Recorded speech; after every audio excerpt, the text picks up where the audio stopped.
कुछ 13.8 billion years पहले बना हमारा ये यूनिवर्स, जिसमें स्पेस, मैटर, एनर्जी, अनेकों स्टार्स, गैलेक्सीज, प्लैनेट्स, मून्स और हम भी आते हैं।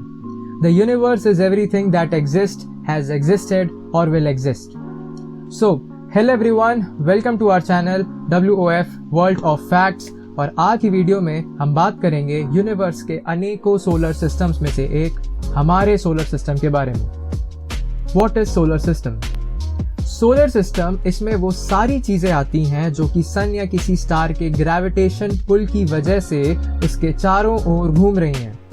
हमारा सोलर सिस्टम मिल्की वे गैलेक्सी में आता है, जिसमें सैकड़ों और ऐसे ही सोलर सिस्टम्स हैं।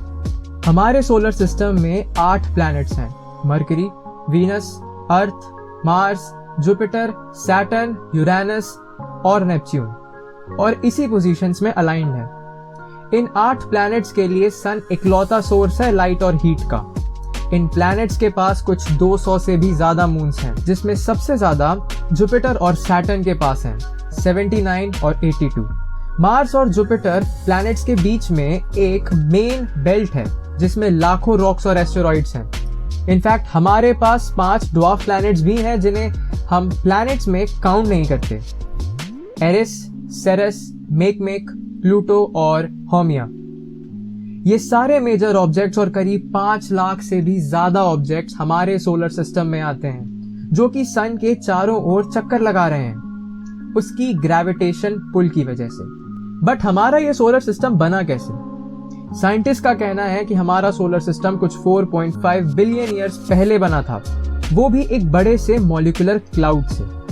एक सुपरनोवा या एक स्टार के एक्सप्लोड होने से जो शॉक वेव्स निकलती हैं, उसी ने इस मॉलिक्यूलर क्लाउड को एक पॉइंट पे कोलैप्स कर दिया। अब जैसे जैसे उस पॉइंट पे मास बढ़ रहा था, वैसे ही ग्रेविटी भी बढ़ रही थी, जिसकी वजह से वो और मास इकट्ठा करते जा रहा था।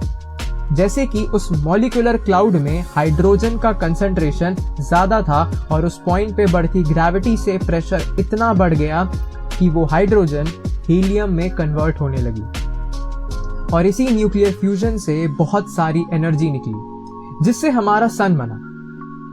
बचे कुचे उस क्लाउड के मास ने दूसरी सोलर बॉडीज बनाई। अब क्योंकि सन का मास बहुत ज्यादा था, इसलिए उसके ग्रेविटेशनल फोर्स की वजह से बाकी सोलर बॉडीज उसके चारों ओर घूमने लगी। कुछ ऑब्जेक्ट्स इतने बड़े बन गए कि ग्रेविटेशन फोर्स ने उन्हें स्फीयर का शेप दे दिया, जिन्हें हम आज प्लैनेट्स और मून्स के नाम से जानते हैं। ऐसा कहा जाता है कि यूनिवर्स में हर एक चीज किसी न किसी चीज के चारों तरफ घूम रही है। इनफैक्ट हमारा सोलर सिस्टम भी मिल्की वे गैलेक्सी के सेंटर के चारों तरफ घूम रहा है। वैसे ही हमारे सारे प्लैनेट्स सन के चारों ओर एक स्पेसिफिक ऑर्बिट में घूम रहे हैं, जो कि सर्कल ना हो के इलिप्स के शेप में है। सन का एक पूरा चक्कर लगा लेने को हम रेवोल्यूशन कहते हैं, और यही रेवोल्यूशन की वजह से ही मौसम बदलते हैं। साथ ही सारे प्लैनेट्स अपनी पोजीशन यानी इमेजिनरी एक्सिस के अराउंड भी रोटेट कर रहे हैं, जिसे हम रोटेशन कहते हैं। और इसी वजह से हमारी अर्थ पर दिन और रात होती है।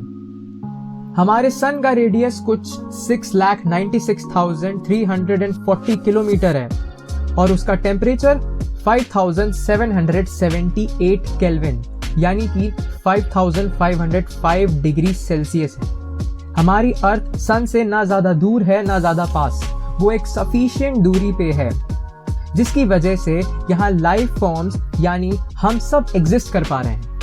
लेकिन मरकरी और वीनस सन के इतने पास हैं कि वहां किसी भी लाइफ फॉर्म का एग्जिस्ट करना लगभग इम्पॉसिबल है।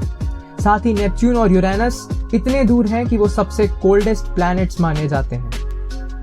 इसलिए पूरे सोलर सिस्टम में सिर्फ अर्थ ही है जिसका एटमॉस्फेयर सन की एक्सट्रीम हीट को हैंडल कर पाता है, और हम सारे जीव जंतु एग्जिस्ट कर पाते हैं। So that's it for today's topic, our solar system. Thank you. Namaste.